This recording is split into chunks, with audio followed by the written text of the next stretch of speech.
পবিত্র উমরা পালনে বিদেশিদের জন্য সময়সীমা বেঁধে দিল সৌদি আরব। যেতে পারবেন 18 থেকে 50 বছর বয়সীরা, থাকতে হবে 2 ডোজ টিকা দেওয়ার সনদ। 250 বছরের ইতিহাসে প্রথমবারের মতো 1.5 ঘন্টার জন্য নারী প্রেসিডেন্ট পেল যুক্তরাষ্ট্র। বাইডেন অচেতন থাকায় দায়িত্ব পালন করেন কামালা হ্যারিস। নিজেদের আকাশ সীমায় ঢুকে পড়া চীন ও রাশিয়ার যুদ্ধ বিমানকে দক্ষিণ কোরিয়ার ধাওয়া, দুর্ঘটনা এড়াতে সিউলের যুদ্ধ বিমান মোতায়েন।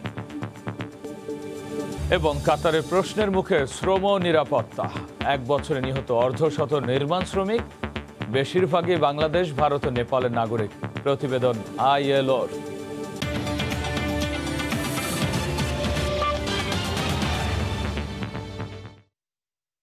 আন্তর্জাতিক সময়ের সঙ্গে আছি আমি গোলাম রাব।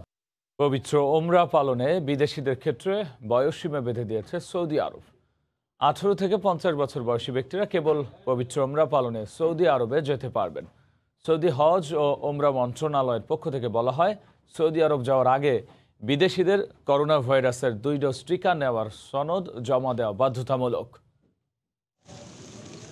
করোনা পরিস্থিতি নিয়ন্ত্রণে আসার পর গত মাসে ধীরে ধীরে কড়াকড়ি শিথিল করে সৌদি আরব। পবিত্র মক্কা ও মদিনার 2 মসজিদে জামাতে নামাজ আদায়ে সামাজিক দূরত্ব তুলে দিয়ে ধারণ ক্ষমতার সমান মুসল্লিদের প্রবেশ করতে দেওয়া হয়, তবে বহাল রাখা হয় মাস্ক পরার নিয়ম। এছাড়া বিদেশিদের জন্য ওমরা ও হজ পালনের সুযোগ করে দেয় সৌদি আরব। দীর্ঘ প্রায় 2 বছর পর পবিত্র ওমরা পালনের সুযোগ পাওয়ায় সৌদি আরবে বাড়তে থাকে মুসল্লিদের ভিড়। এরই ধারাবাহিকতায় এবার ওমরা পালনে বিদেশিদের ক্ষেত্রে বয়সসীমা বেঁধে দিয়েছে সৌদি সরকার। দেশটির হজ ও ওমরা মন্ত্রণালয় জানায়, কেবল 18 থেকে 50 বছর বয়সী ব্যক্তিরা পবিত্র ওমরা পালনে সৌদি আরবে যেতে পারবেন। সৌদি আরবে যাওয়ার আগে বিদেশিদের করোনা ভাইরাসের 2 ডোজ টিকা নেওয়ার সনদ জমা দেওয়া বাধ্যতামূলক করা হয়েছে। সৌদি সরকারের অনুমোদিত টিকা নেওয়ার সনদ পররাষ্ট্র মন্ত্রণালয়ে জমা দিয়ে ইলেকট্রনিক ভিসা নিতে হবে। পরবর্তী নির্দেশ না দেওয়া পর্যন্ত এই নিয়ম বহাল থাকবে। সম্প্রতি সৌদি আরবের হজ ও ওমরা মন্ত্রণালয় মক্কা ও মদিনায় হজের আনুষ্ঠানিকতা পালনের সেবা প্রদানের লক্ষ্যে ইয়াতমারনা ও তাওয়াক্কালনা নামের 2টি অ্যাপ চালু করে। এতে যুক্ত হয়ে বিদেশিরা বিভিন্ন সেবা নিতে পারছেন। রবিউল ইসলাম আওলাদ, সময় সংবাদ। 250 বছরের ইতিহাসে প্রথমবারের মতো মাত্র 1.5 ঘন্টার জন্য নারী প্রেসিডেন্ট পেল যুক্তরাষ্ট্র। স্থানীয় সময় শুক্রবার নিয়মিত স্বাস্থ্য পরীক্ষার সময় প্রায় 1.5 ঘন্টা অচেতন থাকেন মার্কিন প্রেসিডেন্ট জো বাইডেন। ওই সময়টুকু প্রেসিডেন্ট হিসেবে দায়িত্ব পালন করেন ভাইস প্রেসিডেন্ট কামালা হ্যারিস। যুক্তরাষ্ট্র থেকে লস্কর আল মামুনের রিপোর্ট। যুক্তরাষ্ট্রের ইতিহাসে প্রথম নারী হিসেবে প্রেসিডেন্টের দায়িত্ব পালন করে ইতিহাস গড়লেন কামালা হ্যারিস। 1 ঘন্টা 25 মিনিট যুক্তরাষ্ট্রের প্রেসিডেন্ট হিসেবে দায়িত্ব পালন করেন তিনি। যদিও ভারতীয় বংশোদ্ভূত 55 বছর বয়সী কামালা ইতিহাসে প্রথম কৃষ্ণাঙ্গ ভাইস প্রেসিডেন্ট হিসেবে নির্বাচিত হয়ে আগেই নজির গড়েছেন। হোয়াইট হাউস জানায়, যুক্তরাষ্ট্রের ইতিহাসে সবচেয়ে বেশি বয়সী প্রেসিডেন্ট হিসেবে দায়িত্ব পালন করছেন জো বাইডেন। ৭৯তম জন্মদিনের প্রাক্কালে শুক্রবার ওয়াশিংটনের উপকণ্ঠে ওয়াল্টার রিড মেডিকেল সেন্টারে তিনি স্বাস্থ্য পরীক্ষা করাতে যান। কোলোনোস্কোপি করতে সে সময় তাঁকে অ্যানেস্থেসিয়া পদ্ধতির মধ্য দিয়ে যেতে হয়। আর বাইডেনের জ্ঞান না ফেরা পর্যন্ত তাঁর চেয়ারের দায়িত্ব সামলান ভাইস প্রেসিডেন্ট কামালা হ্যারিস। এ সময় ওয়েস্ট উইংয়ের অফিস থেকে তিনি প্রেসিডেন্ট পদের যাবতীয় দায়িত্ব পালন করেন। বাইডেনের অনুপস্থিতিতে মার্কিন সশস্ত্র বাহিনী এবং পারমাণবিক অস্ত্রাগারের দায়িত্বও ছিল তার হাতে। এর আগে সাবেক মার্কিন প্রেসিডেন্ট জর্জ বুশের সময় ঠিক একইভাবে ক্ষমতার হস্তান্তর হয়েছিল। 2002 এবং 2007 সালে ঠিক একইভাবে তৎকালীন প্রেসিডেন্ট জর্জ বুশেরও কোলোনোস্কোপি হয়। তখনও ভাইস প্রেসিডেন্ট সাময়িক তাঁর চেয়ার সামলেছিলেন। যুক্তরাষ্ট্রের 250 বছরের ইতিহাসে প্রথম কোনো কৃষ্ণাঙ্গ নারী ভাইস প্রেসিডেন্ট হয়েছেন ক্যালিফোর্নিয়ার এই সিনেটর। 2024 সালের মার্কিন প্রেসিডেন্ট নির্বাচনে ডেমোক্র্যাট প্রেসিডেন্ট প্রার্থী হিসেবে কামালার উজ্জ্বল সম্ভাবনাও দেখছেন বিশ্লেষকরা। লস্কর আল মামুন, সময় সংবাদ, যুক্তরাষ্ট্র। স্থানীয় সময় শুক্রবার দক্ষিণ কোরিয়ার বাফার জোন বা নিরাপদ অঞ্চলে 7টি রুশ ও 2টি চীনা যুদ্ধবিমান অনুপ্রবেশ করে। এর পরপরই যে কোনো দুর্ঘটনা এড়াতে যুদ্ধবিমান মোতায়েন করে সিউল। দক্ষিণ কোরিয়ার জয়েন্ট চিফস অফ স্টাফ জানান, শুক্রবার দেশটির পূর্ব উপকূলে নিজেদের বাফার জোন বা নিরাপদ অঞ্চলে 7টি রুশ যুদ্ধবিমান ও 2টি চীনা যুদ্ধবিমান শনাক্ত করে দেশটির বিমান বাহিনী। সঙ্গে সঙ্গে নিজেদের যুদ্ধবিমান পাঠায় সিওল। অপ্রীতিকর পরিস্থিতি এড়াতে যুদ্ধবিমানের পাশাপাশি আরও বেশ কয়েকটি আকাশযান পাঠায় দক্ষিণ কোরিয়ার বিমান বাহিনী। রাশিয়ার সঙ্গে নিয়মিত মহড়ার অংশ হিসেবে শুক্রবার বিমান মহড়ায় যোগ দেওয়ার কথা জানিয়েছে চীন। তবে চীন ও রাশিয়ার যৌথ মহড়ায় বিমান উড্ডয়নের বিষয়টি পর্যবেক্ষণ করা হচ্ছে বলে জানিয়েছে দক্ষিণ কোরিয়ার যৌথ বাহিনী।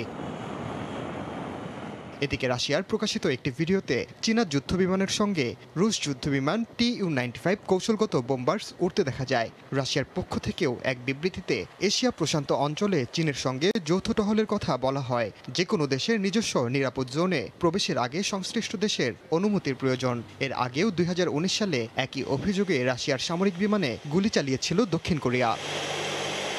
ওমর ইনান, সময় সংবাদ।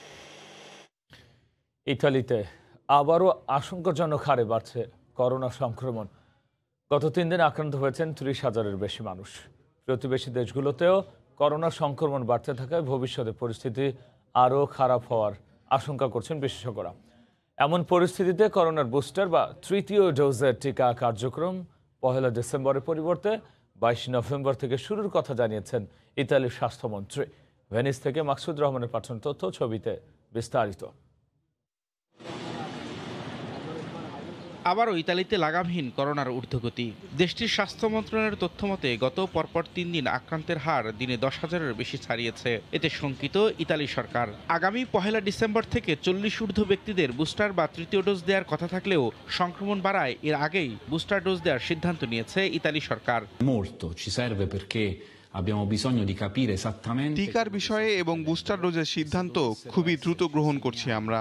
বিভিন্ন প্রদেশে টিকা পাঠানো হচ্ছে। প্রতিটি সিদ্ধান্ত জনগণের জীবনের নিরাপত্তার স্বার্থে নেওয়া হচ্ছে।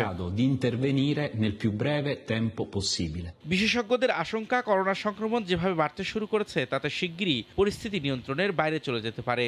ইতালি সহ প্রতিবেশী দেশগুলোতে সংক্রমণ বাড়তে শুরু করায় স্থানীয়দের পাশাপাশি আতঙ্কে প্রবাসী বাংলাদেশিরা। ইতালির করোনা পরিস্থিতি অনেকটা ভালোর দিকে ছিল, এখন আবার অনেকটা খারাপ দিকে চলে যাচ্ছে। কারণ হচ্ছে আমরা অনেকেই সচেতন না। বাংলাদেশি কমিউনিটির সকল বাংলাদেশি ভাই বোনদেরকে অনুরোধ করব, আপনারা সবাই স্বাস্থ্যবিধি মেনে চলবেন। ইতালিতে এখন পর্যন্ত প্রায় 87% মানুষকে 1 ডোজের করোনা টিকা দেওয়া হয়েছে, আর 2 ডোজের টিকা পেয়েছে 83%। যারা এখনও টিকা গ্রহণ করেনি কেবল তাদের জন্য লকডাউনের চিন্তা করছে ইতালি সরকার। সময় সংবাদ, ইতালি। ফিরছে দেশীয় একটি খবরে। বিএনপি চেয়ারপারসন বেগম খালেদা জিয়ার বিদেশে চিকিৎসার দাবিতে রাজধানীর নয়াপল্টনে দলীয় কার্যালয়ে গণ অনশন কর্মসূচি পালন করছেন বিএনপি নেতাকর্মীরা। অনশন কর্মসূচিতে এই মুহূর্তে কথা বলছেন দলের মহাসচিব মির্জা ফখরুল ইসলাম আলমগীর। আমরা সরাসরি চলে যাচ্ছি সেখানে। দেশনেত্রী বেগম খালেদা জিয়ার মুক্তি এবং তার বিদেশে চিকিৎসার দাবিতে আজকের এই কর্মসূচি।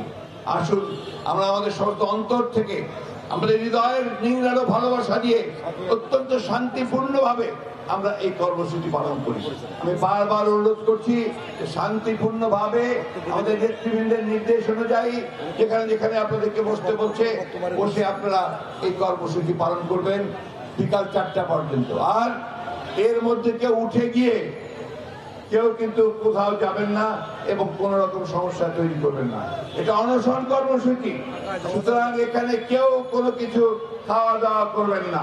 এটা কিন্তু আমি বারবার করে বলে দিচ্ছি। আমি আশা করি যে আমাদের দেশনেত্রীর মুক্তি এবং তার বিদেশে চিকিৎসার এই কর্মসূচি আপনারা সবাই শান্তিপূর্ণভাবে সফল করবেন। আসসালামু আলাইকুম, খোদা হাফেজ। বাংলাদেশ জাতীয়তাবাদী দল জিন্দাবাদ। দেশনেত্রী বেগম খালেদা জিয়া জিন্দাবাদ। সুস্থ আমাদের ভারপ্রাপ্ত চেয়ারম্যান তারেক রহমান জিন্দাবাদ। আমাদের প্রতিষ্ঠাতা স্বাধীন ঘোষক শহীদ প্রেসিডেন্ট জিয়া রহমান অমর। রাজধানীর নয়াপল্টনে দলীয় কার্যালয়ে গণ অনশন কর্মসূচি পালন করছে বিএনপি নেতাকর্মীরা। আর ওই অনশন কর্মসূচিতে কথা বলছিলেন মহাসচিব মির্জা ফখরুল ইসলাম আলমগীর। আমরা এতক্ষণ ছিলাম সেখানে। আবারও চলে যাচ্ছে আন্তর্জাতিক সময়ের নিয়মিত আয়োজনে। জার্মানিতে করোনার ভয়াবহ পরিস্থিতিতেও অদম্য স্কি প্রেমী পর্যটকরা দেশটির দক্ষিণে অবস্থিত সর্বোচ্চ পর্বতশৃঙ্গকে শুরু করে হয়েছে স্কি মৌসুম, আর এতে খুশি স্থানীয় আন্তর্জাতিক পর্যটকরা। করোনার বিধি নিয়ম মেনে শুরু হয়েছে স্কি প্রশিক্ষণ ও প্রতিযোগিতা। জার্মানির বার্লিন থেকে বিটু বড়ুয়া রিপোর্ট। জার্মানির বায়ার্ন অঙ্গরাজ্যের দক্ষিণ পশ্চিমের বিখ্যাত ও অপার সৌন্দর্যের লীলাভূমি সর্বোচ্চ পর্বতশৃঙ্গ সুগস্পিৎসে, যার উচ্চতা প্রায় 3000 মিটার, যে পর্বতটির সঙ্গে একাকার হয়ে মিশে গেছে প্রতিবেশী দেশ অস্ট্রিয়া কিংবা উত্তরে অপরূপ অঞ্চল টিরল। শীত আর ঠান্ডার পুরো সময় জুড়ে সুগস্পিৎসে স্কি প্রেমীদের কাছে হয়ে ওঠে সবচেয়ে প্রিয় পর্যটন স্থান।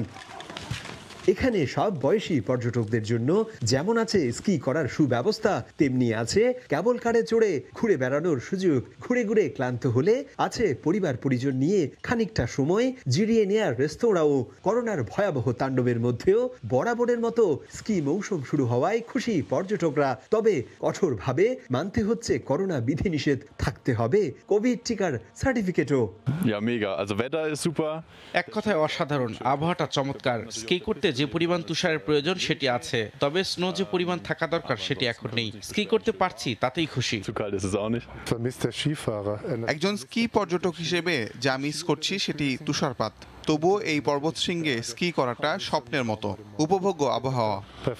শুক্রবার থেকে পর্যটকদের প্রিয় এই স্থানটি খুলে দেওয়ার দিনেও বায়ার্ন অঙ্গরাজ্যের মিনিস্টার প্রেসিডেন্ট মার্কুস সোয়েডার টিকা না নেওয়া সবার জন্য ঘোষণা দিয়েছেন কঠোর লকডাউনের। সবকিছু ঠিক থাকলে আসছে সপ্তাহ থেকে এই ঘোষণার বাস্তবায়নও শুরু হবে। এদিকে দেশ জুড়ে করোনার নাজুক পরিস্থিতির উন্নতি না হওয়ায় আবারও লকডাউনে ফিরে যাবার সম্ভাবনার কথা সংসদে তুলে ধরেছেন জার্মান স্বাস্থ্যমন্ত্রী ইয়েন্স স্পান। করোনা সংক্রমণ বাড়তে থাকায় সোমবার থেকে লকডাউনের পথে ফেরত যাচ্ছে প্রতিবেশী দেশ অস্ট্রিয়াও। জার্মানি থেকে বিটু বড়ুয়া, সময় সংবাদ। দেখছেন আন্তর্জাতিক সময়। 580 বছরের মধ্যে দীর্ঘতম চন্দ্রগ্রহণের সাক্ষী হলো বিশ্ব। স্থানীয় সময় শুক্রবার যুক্তরাষ্ট্রের ওয়াশিংটন ডিসি ও নিউ ইয়র্ক সহ বিভিন্ন শহরে দেখা যায় চন্দ্রগ্রহণ। বর্তমান শতাব্দীর সবচেয়ে দীর্ঘতম আংশিক এ চন্দ্রগ্রহণ দেখা গেছে চিলি, পর্তুগাল, জাপান, সিঙ্গাপুর, চীন ও রাশিয়া সহ বিভিন্ন দেশে। বর্তমান শতাব্দীর সবচেয়ে দীর্ঘতম আংশিক চন্দ্রগ্রহণ দেখল বিশ্ব। গত 580 বছরের মধ্যে এত দীর্ঘ সময়ের জন্য চন্দ্রগ্রহণ আর হয়নি। বাংলাদেশ সময় শুক্রবার দুপুর 1:19 শুরু হয় মূল চন্দ্রগ্রহণ। যুক্তরাষ্ট্রের রাজধানী ওয়াশিংটন ডিসি এবং নিউ ইয়র্ক সহ বিভিন্ন শহরের আকাশে দেখা মেলে এটি। এরপর চিলি, পর্তুগাল থেকে অস্ট্রেলিয়া, জাপান, সিঙ্গাপুর সহ বিভিন্ন দেশের বাসিন্দারা সাক্ষী হন দীর্ঘতম চন্দ্রগ্রহণের। এবারে চন্দ্রগ্রহণ সবচেয়ে বেশি দৃশ্যমান হয় উত্তর আমেরিকা থেকে। এছাড়া দক্ষিণ আমেরিকা, অস্ট্রেলিয়া এবং এশিয়া থেকে কিছুটা দেখা যায়। আকাশ মেঘাচ্ছন্ন থাকায় খুব একটা ভালোভাবে দেখতে পারিনি। সাধারণত সূর্যগ্রহণ বা চন্দ্রগ্রহণের সময় স্পষ্টভাবে চাঁদ এবং ছায়া দেখা যায়, এবার অস্পষ্ট ছিল। সূর্য, পৃথিবী এবং চাঁদ যখন একই সরলরেখায় চলে আসে তখনই চন্দ্রগ্রহণ হয়। সূর্য এবং চাঁদের মাঝখানে পৃথিবী চলে আসে, তখন সূর্যের আলো পৃথিবীতে বাধাপ্রাপ্ত হয়ে চাঁদের উপরে পড়তে পারে না। চাঁদ যেহেতু সূর্যের আলোয় আলোকিত, সেজন্য সূর্যের আলো পৃথিবীর দ্বারা আটকে গেলে চন্দ্রগ্রহণ হয়। তবে চন্দ্রগ্রহণের সময় চাঁদ পুরোপুরি অন্ধকার হয়ে যায় না। পৃথিবীর বায়ুমণ্ডল ভেদ করে কিছুটা আলো চাঁদের উপর পড়ে, তখন অনেকটা লালচে আকার ধারণ করে। বিজ্ঞানীরা বলছেন এবারের চন্দ্রগ্রহণের সময় চাঁদের প্রায় 97% পৃথিবীর ছায়া দ্বারা ঢেকে যায়। ছায়াপথের বাইরে প্রথম কোনো গ্রহের লক্ষণ দেখতে পেয়েছেন বিজ্ঞানীরা। আংশিক চন্দ্রগ্রহণ 6 ঘন্টার বেশি, যেটি গত 580 বছরের মধ্যে সবচেয়ে দীর্ঘতম সময়। আংশিক চন্দ্রগ্রহণের সময় চাঁদ অনেকটা লাল আকার ধারণ করে, তবে প্রায় পূর্ণ চন্দ্রগ্রহণ চলে 3 ঘন্টা 28 মিনিট 23 সেকেন্ড পর্যন্ত। শেষবার দীর্ঘমেয়াদে চন্দ্রগ্রহণ হয়েছিল 1440 সালের 18 ফেব্রুয়ারিতে। 2669 সালের 8 ফেব্রুয়ারি ফের দেখা যাবে এমন চন্দ্রগ্রহণ। দেখছেন আন্তর্জাতিক সময়। প্রথমবারের মতো কোনো বাংলাদেশি বংশোদ্ভূত কবির কবিতার বই প্রকাশ করল যুক্তরাষ্ট্রের প্রকাশক প্রতিষ্ঠান। এ উপলক্ষে লস অ্যাঞ্জেলেসে কবি মুক্তাদির চৌধুরীর আ ফলস অ্যান্ড ড্রিমস কবিতার বইয়ের প্রকাশনা উৎসব অনুষ্ঠিত হয়। লস অ্যাঞ্জেলেস থেকে লস্কর আল মামুনের আরও একটি রিপোর্ট। দীর্ঘ যাচাই বাছাই শেষে লস অ্যাঞ্জেলেস প্রবাসী সাংবাদিক, লেখক ও কবি মুক্তাদির চৌধুরী তরুণের ইংরেজি ভাষায় লেখা এফোলজেন্ট ড্রিমস বা উজ্জ্বল স্বপ্ন কবিতার বইটি এবছরের 18 জুলাই প্রকাশ করে মার্কিন প্রকাশক কোম্পানি নিউম্যান স্প্রিং পাবলিশিং। প্রকাশের পরপরই কাব্যগ্রন্থটি একযোগে বিক্রি হচ্ছে অ্যামাজন, বার্নস অ্যান্ড নোবেল ও আইটিউন্স সহ বিভিন্ন বইয়ের দোকানে। প্রথম কোনো বাংলাদেশির ইংরেজি ভাষায় কবিতার বই মার্কিন প্রকাশক কোম্পানি থেকে প্রকাশ হওয়ায় খুশি প্রবাসী বাংলাদেশিরাও। এই প্রথম বাংলাদেশি কবির কবিতার বই আমেরিকার পাবলিশিং কোম্পানি দ্বারা প্রকাশিত হয়েছে, এজন্য সত্যি আমরা আনন্দিত এবং গর্বিত। এ ঘটনা স্মরণীয় করে রাখতে লস অ্যাঞ্জেলেস রাইটার্স অ্যাসোসিয়েশন আয়োজন করে প্রকাশনা উৎসবের। এতে প্রধান অতিথি হিসেবে বইয়ের মোড়ক উন্মোচন করেন 21 পদকপ্রাপ্ত বরেণ্য সঙ্গীতশিল্পী কাদেরী কিবরিয়া। অনুষ্ঠানে কবি ও গ্রন্থ নিয়ে আলোচনা করেন লস অ্যাঞ্জেলেস বাংলাদেশ একাডেমির পরিচালক জাহিদ হোসেন পিন্টু ও সংগঠনের সভাপতি কাজী মশরুল হুদা সহ আরও অনেকে। লস্কর আল মামুন, সময় সংবাদ, লস অ্যাঞ্জেলেস। বাংলাদেশ ও পশ্চিমবঙ্গে রবীন্দ্রসঙ্গীত প্রেমীদের কাছে অতি পরিচিত নাম কাদেরী কিবরিয়া। মুক্তিযুদ্ধকালীন স্বাধীন বাংলা বেতার কেন্দ্র থেকে সুর ও ধ্বনির আবহে প্রাণচাঞ্চল্যপূর্ণ অনুপ্রেরণা জুগিয়েছিলেন তিনি। 21 পদকপ্রাপ্ত কিংবদন্তি এই শিল্পী দীর্ঘদিন স্থায়ীভাবে যুক্তরাষ্ট্রের পেনসিলভেনিয়ায় বসবাস করছেন। সময় সংবাদের সাথে গান গল্পে শিল্পী কাদেরী কিবরিয়া কথা বলছেন তার সঙ্গীত এবং ব্যক্তি জীবনের নানান প্রসঙ্গে। যুক্তরাষ্ট্রের হলিউড খ্যাত লস অ্যাঞ্জেলেসে তার সাথে কথা বলেছেন আমাদের বিশেষ প্রতিনিধি লস্কর আল মামুন। সুপ্রিয় দর্শক, আজ আমরা কথা বলবো 21 পদকপ্রাপ্ত স্বাধীন বাংলা বেতার কেন্দ্রের কণ্ঠযোদ্ধা প্রিয় শিল্পী কাদেরী কিবরিয়ার সঙ্গে। আপনি কেমন আছেন? আলহামদুলিল্লাহ, আমি ভালো আছি। আপনার কণ্ঠে একটি গান সকলে শুনে মুগ্ধ হয়েছেন, গ্রাম ছাড়া ওই রাঙামাটির পথ। তো সেই গ্রাম ছাড়া রাঙামাটির পথের মেঠো পথ, মন ভোলানো পথ ফেলে কেমন কাটছে আপনার প্রবাস জীবন? হৃদয়ে বাংলাদেশ নিয়ে আমি খুব ভালোই আছি। আমি যখন গান করি আমার বাসার পরিবারের মধ্যে আসি এবং বিভিন্ন অনুষ্ঠানে যখন যাই তখন আমি পুরোটাই বাংলাদেশ দেখি। আমার একটা দায়িত্ব আছে এখানে সংস্কৃতির ব্যাপারে, বাংলা সংস্কৃতির ব্যাপারে। সেই দায়িত্বটা ফুলফিল করতে গিয়ে আমার যে সময়টা ব্যয় করতে হয় সেটা নিয়ে আমি খুব ভালোই আছি। আমি নিজেকে চিন্তা করি আমি বাংলাদেশেই আছি। সমস্ত ভক্তরা আপনার গান শুনে মুগ্ধ হয়ে যান, তো সব ছেড়ে রবীন্দ্রসঙ্গীতে কেন বিখ্যাত হলেন, রহস্যটা একটু বলবেন? আমি যখন ছোটবেলায় গান শুনতাম বাসায়, গাওয়ার মধ্যে আমার বাবা গান গাইতেন। বাবা গান গাইতেন এবং যে সমস্ত গানগুলি উনি গাইতেন সে সমস্ত গান আমি রপ্ত করতাম, আমার কাছে ভালো লাগতো। আমি পরবর্তীতে অনেক পরে জানলাম যে আমার বাবা যে গানগুলি গেতেন সবই রবীন্দ্রসঙ্গীত এবং রবীন্দ্রনাথের গান যে এটা আমি জানতাম না। রবীন্দ্রনাথকে এই ছোটোবেলায় আমি কিছুই জানতাম না। শ্রোতা এবং গায়কের সমন্বয়ে সঙ্গীত হয়, গানটা হয়। এই গানটাকে ধরে রাখতে হলে শ্রোতাকে আপনার সঙ্গে একাত্মতা করতে হবে। দেশ এবং বিদেশের মধ্যে কেমন পার্থক্য মনে হচ্ছে? পার্থক্য তো ডেফিনেটলি আছে, কারণ এতে আমেরিকা দেশ, আমার দেশ হচ্ছে বাংলাদেশ এবং আমি জন্মেছি ওখানে বাংলাদেশে। মনে প্রাণে আমি এদেশে যখন ঘুরি, যখন চলি, আমাদের দেশীয় মানুষের সঙ্গে ঘুরি, মানুষের অনুষ্ঠানে যাই, বিভিন্ন জায়গায় যাই, তখন আমি বাংলাদেশি। আপনি একটু আগে বললেন আপনি এখানে আছেন কিন্তু আপনার মন করে আছে দেশে। আগামী নতুন প্রজন্ম যারা রয়েছে তাদের সম্পর্কে আপনার কি বক্তব্য, কি বাণী থাকবে?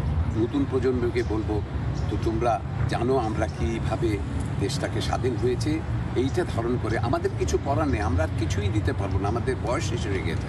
তোমরা শুধু এখন করবা, কী করবা এবং দেশকে কিভাবে গঠন করবা, কিভাবে উন্নতি সাধন করবা, এইটাই তাদেরকে চিন্তা করতে হবে, আমাদের কিছু করার নেই। আপনাকে অনেক ধন্যবাদ অনেক সময় দেওয়ার জন্য। জানিয়ে দিচ্ছে আন্তর্জাতিক সময়ের শিরোনামগুলো। পবিত্র উমরা পালনে বিদেশিদের জন্য বয়স সীমা বেঁধে দিল সৌদি আরব। যেতে পারবেন 18 থেকে 50 বছর বয়সীরা। থাকতে হবে 2 ডোজ টিকা দেওয়ার সনদ। 250 বছরের ইতিহাসে প্রথমবারের মতো 1.5 ঘন্টার জন্য নারী প্রেসিডেন্ট পেল যুক্তরাষ্ট্র। বাইডেন অচেতন থাকায় দায়িত্ব পালন করেন ক্যামালা হ্যারিস। এই ছিল আন্তর্জাতিক সময়। সঙ্গেই থাকুন সময়।